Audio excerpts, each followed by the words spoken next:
Amen.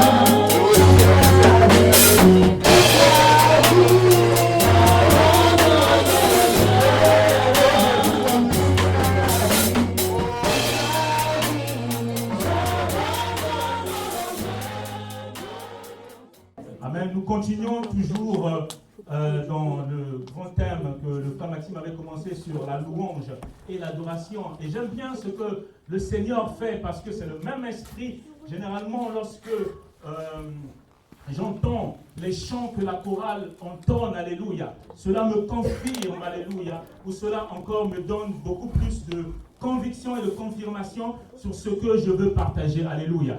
Parce que Dieu ne fait rien au hasard, alléluia. Et le dimanche dernier, on a un peu plus mis l'accent sur la louange. Et aujourd'hui, nous voulons mettre encore l'accent sur l'adoration, alléluia. Nous avons défini l'adoration, le frère Maxime en a parlé aussi. Et aujourd'hui, je vais te proposer un sous-thème que j'ai intitulé « Les caractéristiques d'un vrai adorateur ». Alléluia. Je vais le dire encore, les caractéristiques d'un vrai adorateur. Alléluia. Amen. Lorsqu'on parle d'un vrai adorateur, lorsqu'on regarde un vrai adorateur, lorsqu'on voit un vrai adorateur, on doit reconnaître en lui ces caractéristiques-là. Pour ma part, je n'en parlerai pas beaucoup, j'en parlerai aujourd'hui peut-être de 3, si le temps nous le permet. Amen. Amen. Connaissons ce qu'est l'adoration. Le premier jour que le frère Maxime en a parlé, il a parlé d'un terme qui s'appelle proskuneo, qui veut dire se prosterner. Mais c'est pas seulement se prosterner physiquement, mais se prosterner avec son cœur. Alléluia. Et quand on a parlé aussi de la vraie adoration, toujours on parlait de l'adoration, on a vu, Papa Sergio en a encore parlé tout à l'heure, la conversation que le Seigneur a eue avec la femme samaritaine dans Jean chapitre 4. Là où le Seigneur dit, vous ne connaissez pas ce que vous adorez. Et je disais que la vraie adoration découle de la connaissance que tu as de Dieu. Alléluia. La révélation que tu as de Dieu va déterminer aussi, alléluia, l'adoration, alléluia, que tu pourras donner à ton Seigneur. Alléluia. Et c'est important, alléluia. Voilà pourquoi le Seigneur dit que vous ne connaissez pas ce que vous adorez. Parce que, bien aimé, ça commence par la connaissance que tu as de Dieu. Ça commence par la révélation que tu as de Dieu. Alléluia. Lorsque tu as une révélation de Dieu, alléluia, oh oui, tu peux te prosterner, oh oui, avec ton cœur, alléluia. Tu peux, bien aimé, les paroles ne vont plus te manquer, alléluia. Parce que tu as eu une expérience avec lui, alléluia. Parce que tu l'as rencontré dans le désert, parce que tu l'as rencontré dans ta chambre, parce que tu l'as rencontré quelque part. Oh oui, moi je l'ai rencontré à la terre promise, parce que tu l'as rencontré quelque part, alléluia. Et la révélation que tu auras reçue, alléluia, oh, une adoration va découler de cette révélation, alléluia. Elle commence par la connaissance que tu as de Dieu. Et on en a parlé en long, en large, alléluia. On a vu que les vrais adorateurs adorent le Père, alléluia. Lorsque tu adores le Père, c'est que tu as la révélation que le Dieu que tu as rencontré est aussi ton Père, alléluia. Là, ça te pousse à l'adorer comme étant fils, alléluia. On en a parlé en long, en large. Mais aujourd'hui, je veux m'atteler sur le fait de parler de 3 caractéristiques d'un vrai adorateur. Sans plus tarder, la première caractéristique, alléluia, il s'agit de l'amour pour Dieu, alléluia. Oh, je veux que tu prêches avec moi ce matin, dis avec moi l'amour pour Dieu. L'amour pour Dieu. Alléluia. L'amour, nous connaissons déjà que Dieu nous aime, alléluia. Oh oui, nous savons que Dieu nous aime. La Bible déclare dans Romains chapitre 5, le verset 5, qu'il a répandu l'amour dans nos cœurs par le Saint-Esprit, alléluia. Jean chapitre 3 verset 16 dit « Car Dieu a tant aimé le monde qu'il a donné son Fils unique, afin que quiconque croit en lui ne périsse point, mais ait la vie éternelle. » Alléluia. Nous savons que Dieu nous aime. Alléluia. Mais lorsque tu es un vrai adorateur, alléluia, est-ce que tu as l'amour pour Dieu? Alléluia. Car il y a l'amour de Dieu et il y a aussi l'amour pour Dieu. C'est-à-dire que c'est l'amour que toi tu as vis-à-vis de Dieu. Alléluia. Car nous savons déjà que Dieu nous aime, alléluia. Mais est-ce qu'en retour, toi tu aimes véritablement Dieu? Est-ce qu'en retour, car bien aimé, la réponse de l'amour, c'est l'amour, alléluia. Lorsqu'un homme ou une femme te dit que je t'aime, tu vas dire merci. Imagine-toi, ton mari te dit je t'aime, après toi tu réponds seulement merci. Tu vas te dire oh non. Quand on te dit je t'aime, tu vas dire moi aussi je t'aime, alléluia. La réponse de l'amour, c'est l'amour, alléluia. Et parce que nous savons que Dieu nous aime, alléluia. Et ce matin, j'aimerais te poser quelques questions. Et la première question que je vais te poser, est-ce que tu aimes réellement Dieu? Est-ce que tu aimes véritablement Dieu, alléluia? Ou est-ce que tu l'aimes seulement? Généralement, quand on dit ça, les gens se précipitent de dire oui. Les gens se précipitent de dire oui, Seigneur, je t'aime, alléluia.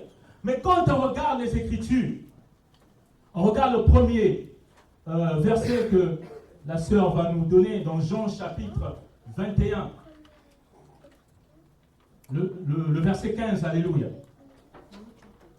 La Bible dit ceci, après qu'ils eurent mangé, Jésus dit à Simon-Pierre, Simon, fils de Jonas, m'aimes-tu plus que ne m'aime ceci?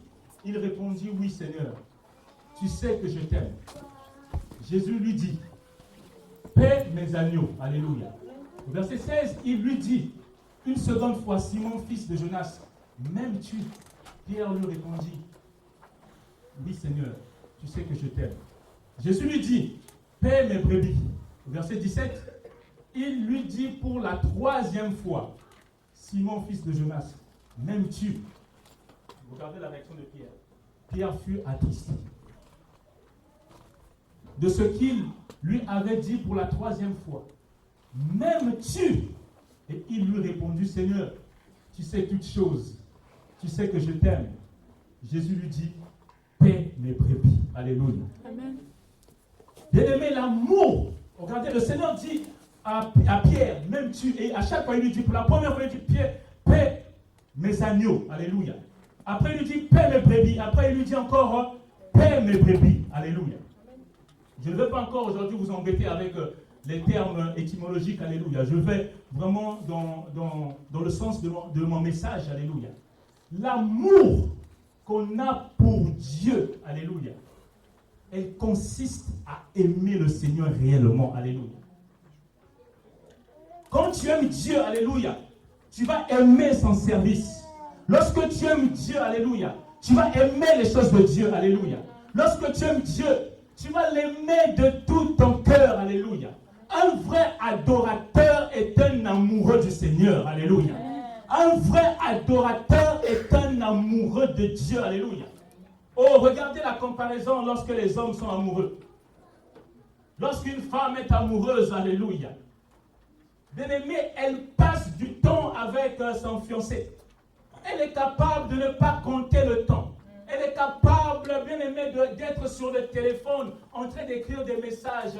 Et quand elle est seule, même dans le bus, elle sourit toute seule. Quand elle est toute seule dans un endroit, elle sourit toute seule. Alléluia. Pourquoi? Parce que, bien-aimée, son cœur brûle d'amour. Alléluia. Bon, voilà pourquoi je veux te poser la question. Est-ce que ton cœur brûle pour le Seigneur? Alléluia.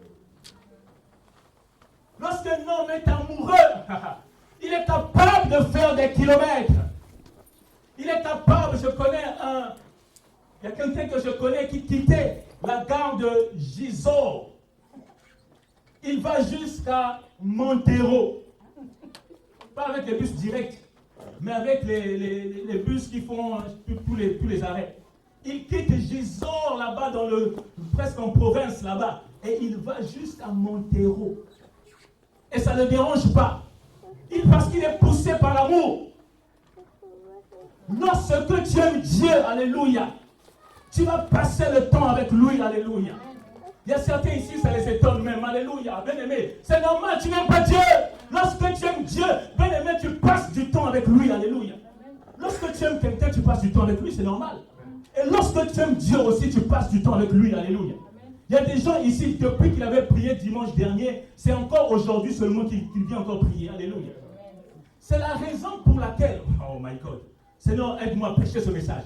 Regardez, bien-aimé, si dans un couple, alléluia, ton mari, il ne te parle pas à la maison, Vous vivez seulement quand il vient, il mange, il ne s'intéresse pas à toi, il ne te parle pas. Et lorsqu'il voit les gens, directement, chérie, oh ma femme, et tout. Même la femme elle est étonnée. Même la femme elle est surprise. Ça c'est le mari qui est avec moi à la maison. Et c'est la même chose que nous faisons. Le Seigneur est étonné. Mais lui, lundi, dans tout son quotidien, c'est comme si je n'existais pas. Alléluia. Mardi, dans tout le quotidien, c'est comme si je n'existais pas. Mercredi, c'est la même chose. Jeudi, c'est la même chose. Vendredi, n'en parlons pas. Alléluia. Mais dimanche, lorsqu'il vient, je t'adore. Je t'adore. Comment est-ce que tu peux adorer quelqu'un dans le secret, alléluia, car un vrai adorateur est un intime de Dieu, alléluia. Un amoureux est un intime, alléluia. Dans l'intimité, bien-aimé, tu ne parlais pas à Dieu. Dans l'intimité, tu ne lui parles pas. Dans l'intimité, tu ne pries pas, alléluia. Mais lorsque tu viens le dimanche à l'église, alléluia, tu commences à montrer devant les gens, alléluia, que tu aimes le Seigneur, alléluia. Oh oui, mon frère, ma soeur, ne sois pas hypocrite, alléluia. Est-ce que tu aimes réellement le Seigneur? Ou tu l'aimes seulement en public? Comme dans certains couples, alléluia. Parce que la belle famille est là, on commence à tout arranger. On commence à tout faire pour que les gens puissent bien nous voir, alléluia. Même si les gens vous voient bien, alléluia, le Seigneur connaît ce qui se passe dans le secret, alléluia. Dieu voit tout et il connaît tout, alléluia. Et parce qu'il t'a aimé le premier, alléluia, nous aussi en réponse, alléluia, nous devons l'aimer, alléluia. Tu dois l'aimer car l'amour pour Dieu est une caractéristique, alléluia, d'un vrai adorateur.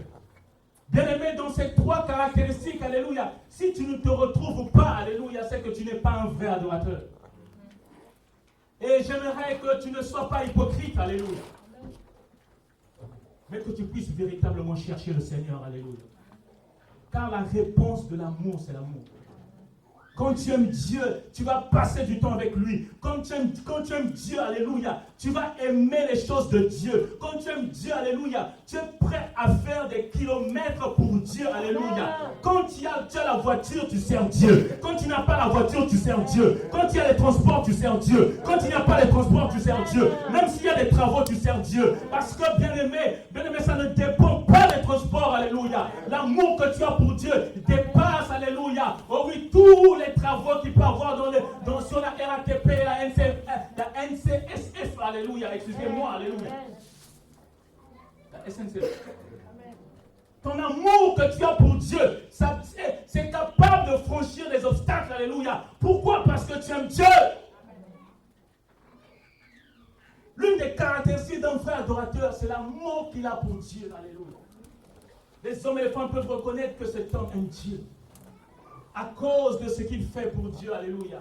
À cause du temps, alléluia. Oh bien-aimé, passe le temps avec Dieu. Ce n'est pas une question de le faire devant les hommes, alléluia. Mais c'est dans le secret, alléluia. Dans le secret, car le véritable amour se révèle dans le secret. Dans le secret, alléluia. Est-ce que tu cherches Dieu dans le secret? Ou c'est comme si tu étais étranger, alléluia.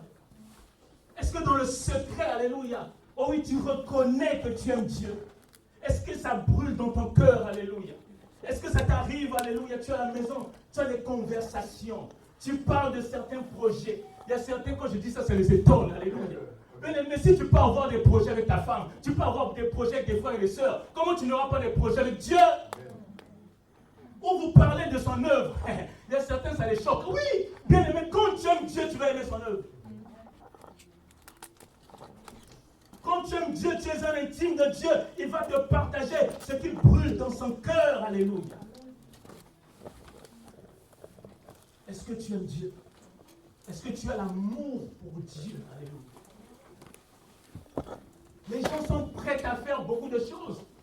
Oh, lorsqu'il a rencontré une femme, lorsqu'il a rencontré un homme, ils sont prêts à faire énormément de choses. Il y a certains même, ils reconnaissent un quartier. Alléluia. Parce que tellement il a tourné là-bas, tellement il a accompagné sa fiancée, tellement il s'accompagnait, il connaît les coins. Là où il attendait, il connaît tous les coins, il maîtrise bien la ville. Pourquoi? À cause de ce qu'il partait là-bas pour aller voir sa fiancée. Nous sommes prêts à faire ces choses-là. Ce n'est pas mauvais, alléluia. Mais nous devons faire plus pour Dieu, alléluia. Car Dieu nous a aimés le premier. La Bible déclare ceci, que alors que tu étais encore dans le péché, Christ était mort à la croix pour toi. Alors que toi-même, tu ne savais pas que tu allais naître. Mais il y avait déjà un amour, alléluia, qui t'attendait. Qui était là pour toi, alléluia. Que toi tu es venu, que tu as rencontré, alléluia. Est-ce que tu aimes réellement le Seigneur? Jusqu'à où tu aimes Dieu, alléluia. Lorsqu'on te parle lorsqu'on te parle des choses de Dieu, on te parle des programmes de l'Église, c'est l'occasion pour toi, tu commences à bouder, tu commences à fermer les boulets. C'est l'occasion pour toi où tu commences, oh, encore, alléluia. Alors que c'est une occasion pour démontrer et témoigner ton amour envers ton Dieu, alléluia. Est-ce que tu aimes réellement ton Dieu? Un vrai adorateur est un amoureux, alléluia. Oh, je vais insister sur l'exemple lorsque les hommes et les femmes sont amoureux, alléluia. Tu les vois, ils envoient les messages le matin, midi, ils ne se fatiguent pas, alléluia. Mais toi, lorsque tu commences seulement à prier, tu commences à bailler. Lorsque tu commences seulement à prier, tu es maintenant fatigué. Mais c'est parce que tu n'as pas l'amour. Tu n'as pas cette flamme-là, alléluia, qui rejaillit en toi, alléluia. Il n'y a pas cette flamme pour le Seigneur. Où tu es capable, alléluia. Tu n'es pas en train de demander, mais tu es en train de converser. Tu es en train de parler, alléluia, avec l'amour de ta vie, alléluia. Est-ce que tu aimes Dieu? Et jusqu'à où tu aimes le Seigneur? Est-ce que tu l'aimes juste pour la bénédiction? Est-ce que tu l'aimes juste pour ce qu'il peut te donner, pour ce qu'il peut t'apporter? Est-ce que tu l'aimes juste parce que tu sais qu'il est capable de donner? Alléluia. Mais au lieu de rechercher la main, recherche la face. Au lieu de rechercher les ressources, recherche la source. Alléluia.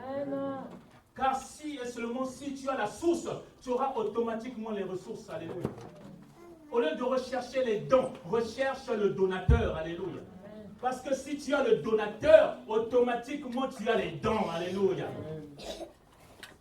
Au lieu de rechercher la bénédiction, recherche celui qui donne la bénédiction. Celui qui est capable de donner la bénédiction. Alléluia.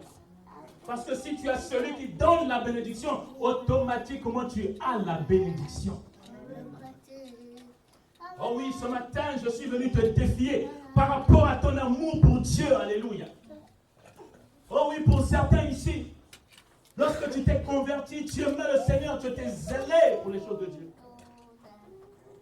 Tu étais zélé pour pouvoir faire des choses, pour pouvoir servir. Alléluia.